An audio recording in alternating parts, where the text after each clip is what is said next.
Hello friend, સ્વાગત છે આપનું મારી દેવીની કિચનમાં. આજે આપણે બનાવવા જઈ રહ્યા છે ચણાની મસાલેદાર. અહીંયા હું એક વાડકી ચણાની દાળ લીધી છે, જે આપણે તેને પાણીમાં ધોઈ કાઢીશું. આ ચણાની દાળને 3-4 પાણીને ધોઈ અને પૂરી એક રાત સુધી તેને રહેવા દઈશું. દિવસે કરવાનું હોય તો એક રાત પલાળવાની, અથવા મિનિમમ તમારે 6 થી 8 કલાક દાળને પલાળવી.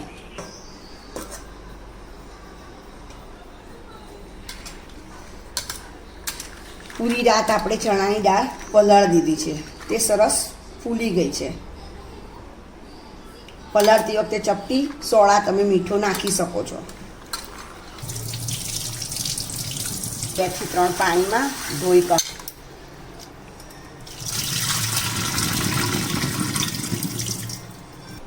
હવે આપણી ચણાની દાળ સરસ પલળી ગઈ છે.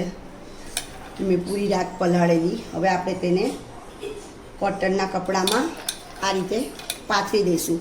ફક્ત અડધો કલાક માટે તેને આપણે પોળી કરવાની છે. દાળ આ રીતે આપણી સરસ પલળી ગઈ છે.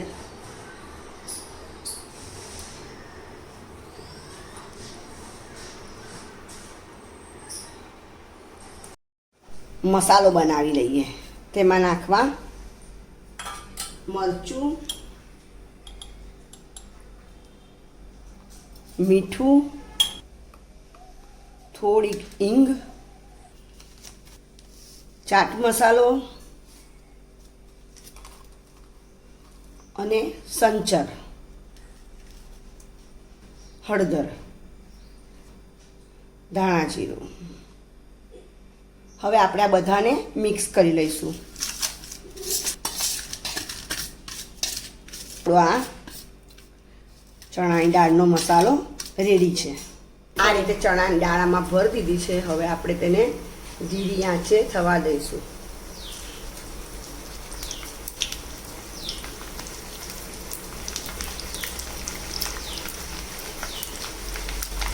નાખતા જઈશું ને આ રીતે તેને હલાવતા જઈશું. આપણે આને ધીરા તાપે ત્યાં સુધી કરવાની છે જ્યાં સુધી તે ક્રિસ્પી ના થઈ જાય. એનો અવાજ સરસ જો ક્રિસ્પી થઈ જાય, એનો અવાજ કેવો આવે.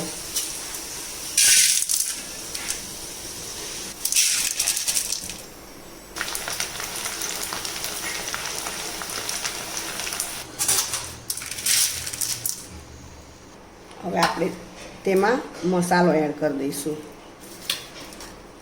તમને જેટલું તીખું ખાવું હોય એ પ્રમાણે તમે મસાલો એડ કરી શકો છો.